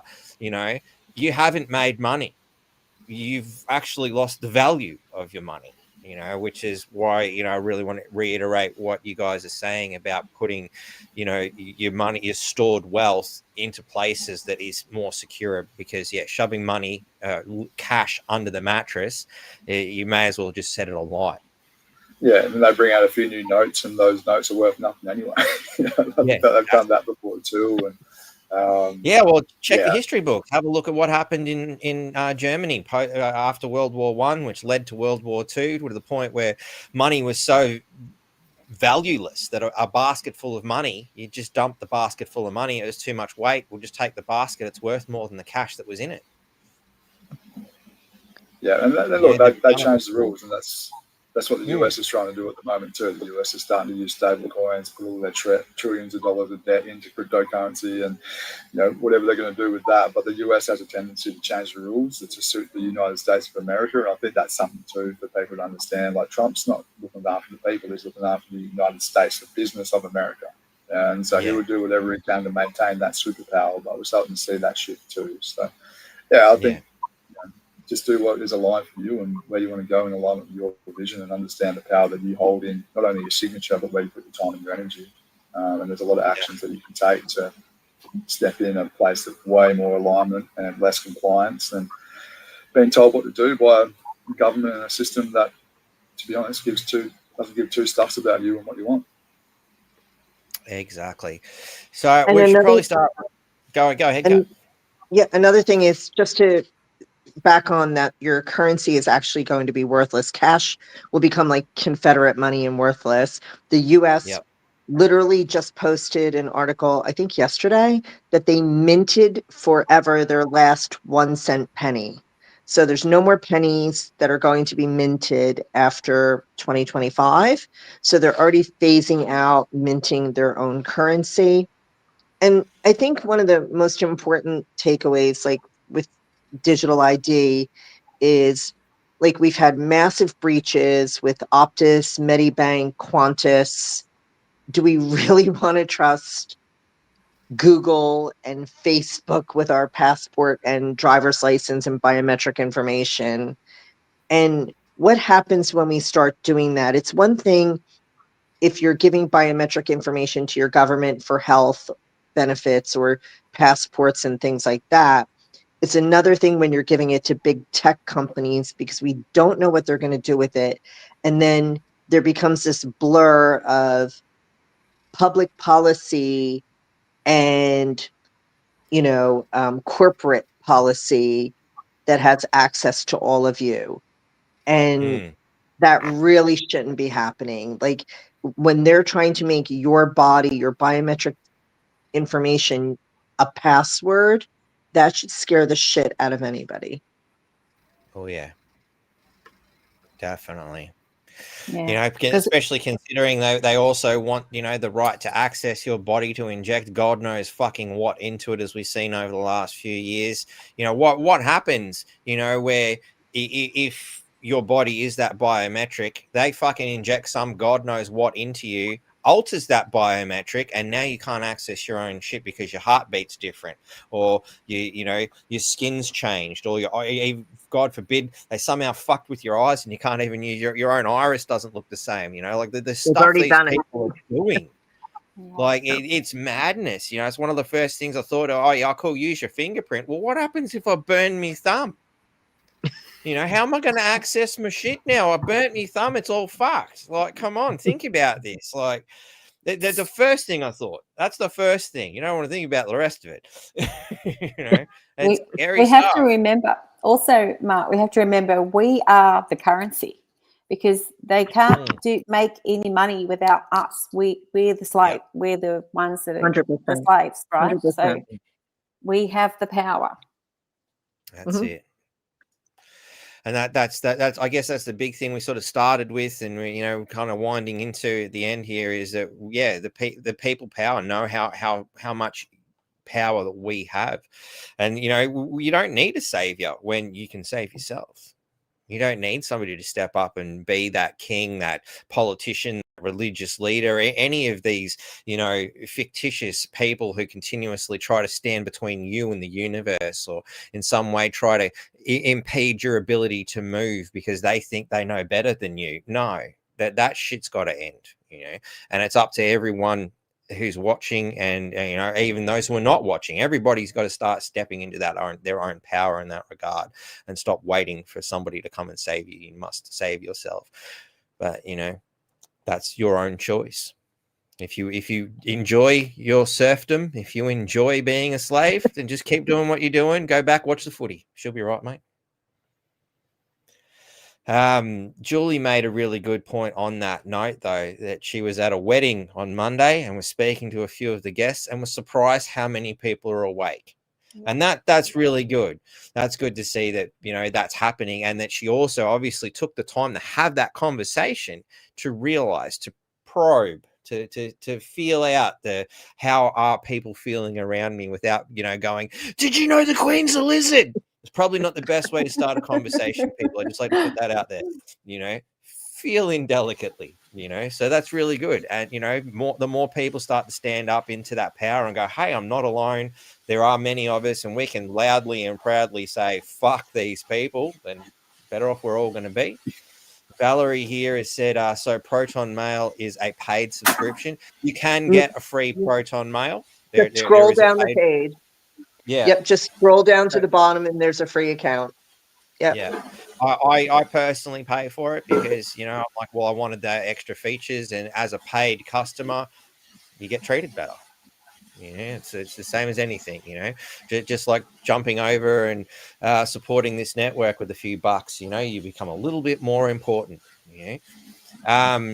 can they monitor usage of free phone calls in public phones? Well, given that all phone communication pretty much runs through the internet now, I'd give that a big whopping yes myself. Anybody else got anything to add to that?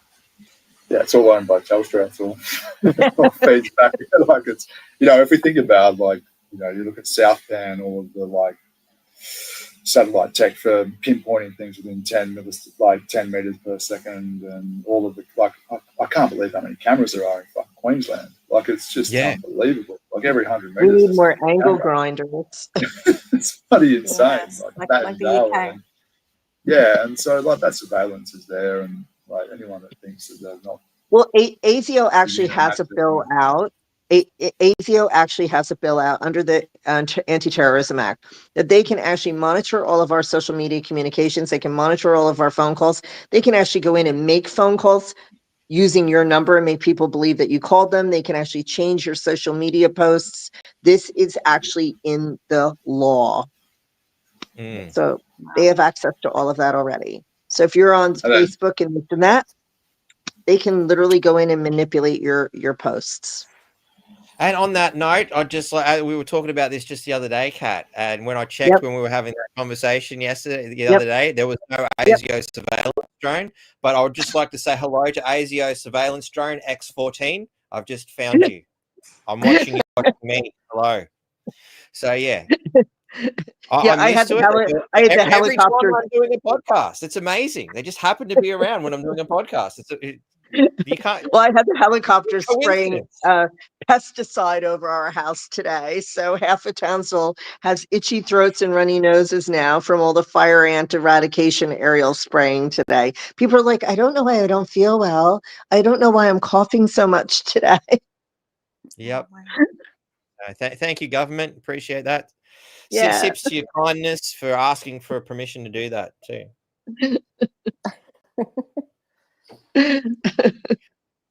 It's madness, but like we've discussed, the good thing is people are massively waking up, and obviously that's really scaring the shit out of them. That's why they're just so desperate to do the dumb shit that they're doing and exposing themselves more and more in the process. It's not to me, it's not a question of if, it's a question of when the old system falls apart. So is there anything that anybody would like to sort of add before we wind this one up? We'll go around the room and we'll start at Nick. You're in the top left. Why not? Final words, my friend. Oh, look, I think the biggest thing that I think we all need to do, particularly over the next sort of 6 months, is just be connected to the community and connect with like-minded people. And that's, I think, what people need is sort of navigating this time, because it is going to be unknown, it is going to be potentially scary, and I think if you've got that support network that can kind of be there, tap into that would be my biggest advice. And you're not alone, although it might feel isolating, and even if social media does go down, that can be isolating, but you have a huge community that you probably don't even know that you can tap into as well. Well, there's 300 people, one person away from 300 people watching live right now. I'd say that's a pretty good community that we can all reach out to through comments, through the email addresses that we've brought up. So, yeah, it's not hard, people. Reach out to each other, help each other out. How many of us are just down the road? I know Kat's just down the road, a wonderful discovery I've made just this week. So there's another friend just down the road that we can all catch up and do things. So, yeah, we don't need... amazingly, society seemed to survive pretty well without technology up until recently. They used to nail messages to trees, and people would come along and, find the message on the tree week, day, month later. Oh, yeah, old mate left me a message. I'll go and check it out. And there are still trees around in Australia. If you travel around, you can find them. I think there was one, Beechworth was the last I heard of one. There's one in Beechworth, Victoria. If you ever get around there, there is actually still the message tree is there and historically marked as such. So that's just another way we could potentially move forward should they shut us away from the digital world that we've never needed before. We don't really need it now. It is a wonderful tool. It's very convenient, and we're using it wisely now. But should it be taken away from us, we can still survive. Amazingly, we survived thousands of years prior. Penny, Penny, for your final thoughts.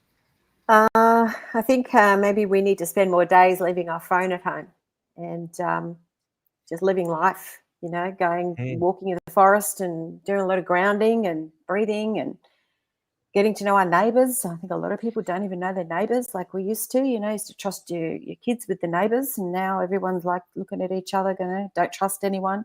Well, I think if we start talking to our neighbours, we'll find more like-minded people than you realise, and that's what we encourage at MyPlace, is really get to know the people around you. You might need them one day. Yeah. Very good. And yeah, I think just follow the steps, get out of fear, find your courage, and start talking to everybody about the digital ID and what it actually is. Because a lot of people think it's about safety and security. We know that it's not. Okay, so just start talking. There's so many points you can talk about. You can talk about tonight, ways around it. But that's my main point, is just don't stop talking. I do it all the time at work with people, and that's how I find the like-minded people. I actually make a list and I get their phone numbers and say, let's go for a coffee. It's as simple as that.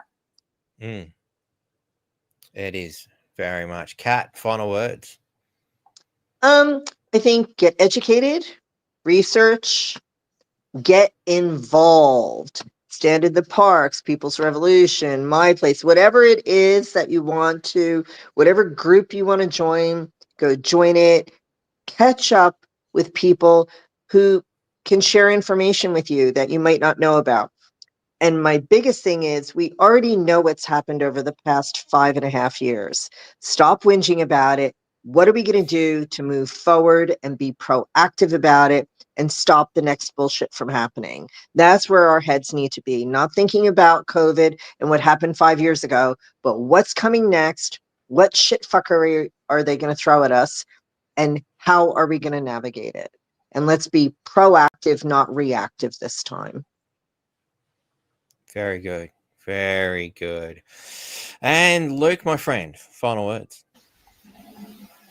Yeah, look, I think like everything that's coming out of it's all going to be fine. Like it's all going to play out exactly how it's supposed to do. And I guess the role for each and every one of us is to just find what we would love to do and go out and do that and live that. If you flip the word live, you get evil. If you flip the word lived, you get devil. So it's the lived experience that is so important. And it's that embodiment of what you value and what you want to create. And don't worry about anyone else. Just go out and be how you want to be in the world, and trust that that'll fucking work out how it's supposed to. Because even like, trying to save other people, you just get lost in your own shit, And so bring it back to you and trust that you being the example and you living in the way that is aligned for you will have the ripple effect that it wants to do. And so there's more and more people doing it everywhere around the world, everywhere around the country, especially as we're traveling around. We're having conversations like this and deeper and more philosophical with people all around the country every single day. I'm on the phones with people every single day trying to take action, and action in alignment, not action in the same energy that the fucking system wants you to have it in. So step above it, rise above it, and go and create something different. No, wonderful. Great work there. All right, well, thank you very much, everybody, for coming on. This has been an amazing podcast. I had no idea what was going to happen, but it worked out really well, because it always seems to. You just dive in and, wonderful to meet new people and share that experience with all our viewers. They're now up to 320 live, which is really good to see, especially since I made such a monumental fuck up and, promoted one page and then started it while trying to demonstrate something earlier. That's my bad. Sorry if that confused people. It's good to see that there's a lot of very intelligent viewers out there, and didn't still found us, even though I made a monumental fuck up, an hour before the show started. So thank you all for being intelligent enough to find us, and I apologize if that's inconvenienced you in any way, shape, or form. But on the note of spelling, what you just did there by turning, live and evil and lived and devil, I'd just like to say to Jason here is like, is that tree male, Batty? Did you assume the gender of that tree? Sorry, Jason. I just had to do it. Did you assume its gender? Really? Like, what? How did you know it wasn't a female tree? Come on, man. Tree male, perhaps. I don't know. Well, you got to. But to take that concept a little bit further, I don't want to leave you with a really fucked up idea. At what point do you go, I need more paper, I have to cut that tree down? There you go. Mind buster to end on. Sips to everybody for coming on board and being a part of this conversation. I hope to have all of you guys back on at some stage, maybe individually or grouped, whatever works. I think, the next month, there's going to be a lot of ideas and animosity, and a lot of things are going to change rapidly as we uncover what the government's actual intentions are, because they don't seem to be very forthcoming with information. The social media companies themselves don't seem to understand what the hell's going on, and they all seem to be saying "fuck you" back to the government. So, yeah, this will be. Don't fall for Project Blue Book or 3i Atlas. Okay, just don't fall for it. Okay. Oh, look, I'm pretty keen on the 3i Atlas thing. I'm hoping that 3i Atlas comes around and wants to actually say hello. Come on, you can't help but think. Why is it as soon as it got close to that Mars probe, did not only NASA shut down, but the entire American government shut down at the same time? I mean, did they really do that just for Project Blue Book? Like, come on, that's dedication to the narrative if that's the case. There's a lot of questions there, but I think we might have to leave that for another podcast. You're opening up Pandora's box here, Kat. You should. We only just met this week, so you probably don't realize just how much you've just provoked me. I want to. That'll be our next one. Yeah, we'll talk about it next time. I have covered it a few times, but there's some very interesting things happening there. And yeah, I want to open that can of worms, but not today, because it's, we've done 2 hours, and I know how much the Townsville Bulletin hates trolling through long podcasts, because every time they, mention my podcast, they're always in another 2-hour interview. Like the poor bastards had to spend 2 hours of their day watching the whole podcast, and I love it. I love that so much. At least you're still allowed on their page. I'm banned. Not only am I allowed on their page, they print me in their newspaper quite often. It's quite a privilege, and I feel honoured that the mainstream media love me so much that I've been mentioned quite a lot recently. It's pretty good. It's pretty good. So I want to take the time to thank the Townsville Bulletin in particular for promoting the North Queensland Freedom Network and getting my message out there. They're doing a wonderful job. It's very, very helpful. So hello to all my fans at the Townsville Bulletin. So thank you. Yeah, that's it. Maybe they're hoping they're going to buy a T-shirt. You probably don't know, but quite some time ago, the Townsville Bulletin conjured up a conspiracy theory regarding our former mayor, who's now running again. Long story short, and I had a guest on by the name of Blackboard, who respectfully wanted his identity hidden. So I did that. I created a pseudonym, Blackboard, hid his identity, and the Townsville Bulletin decided that it must be Troy Thompson, our former mayor, hiding in the dark. It got to the extent that not only did they print that utter bullshit that they thought Troy Thompson was Blackboard, who, if they took any time, gone back a couple of podcasts, would have seen that he's actually an Indigenous fella, because we were discussing Indigenous issues. But that obvious fact aside, it even went to the point that Channel 10 called me up and interviewed, and did a phone conversation asking me if Troy Thompson was Blackboard, to which I just laughed in the guy's face, because it was the stupidest fucking thing I'd ever fucking heard. And he used that in his 3-minute expose as evidence that it was Troy Thompson. I literally laughed in his face, told him, "You guys are really shit at your job. Why don't you go and try to do some research?" And he put that in his article. It was absolutely the most hilarious thing I've ever seen. I'm never going to let them live it down. And that is why very shortly, ladies and gentlemen, you will be able to obtain T-shirts that say "I am Blackboard" and also "Vote 1 Blackboard for Mayor." So they are on the way. It's coming. And I want to thank the Townsville Bulletin and Channel 10 for providing such inspiration. They're brilliant. I love them. I love them so much. It's a shit show up here. I don't know if it's the heat or the humidity, but they are literally off their freaking heads up here. Literally. It's like another freaking universe in FNQ. It really is. And with the cat, between Catter up here and everybody, it's a free for all. It's just a free for all. Just got to kick back and enjoy the show. Yeah. So once again, thank you all for coming. Thanks to all the wonderful viewers for watching. Check out all the details in the descriptions of these posts. If you want more information, please do feel free to contact me at NQ Freedom Network at protonmail.com if there's something you'd like to get a hold of, such as Kat's book. There is a link in the description for Kat's book as well. Have a great night. Thank you very much. One final sips, and I will see you next time. Maybe Sunday. I haven't decided yet. We'll figure something out. It might be happening. I believe Heidi wants to talk some more about some interesting legal things. So we'll see you then. Have a good one. Thank you all. Night, everyone. See you guys. Big love, guys. Bye. Cheers. Thanks. Bye.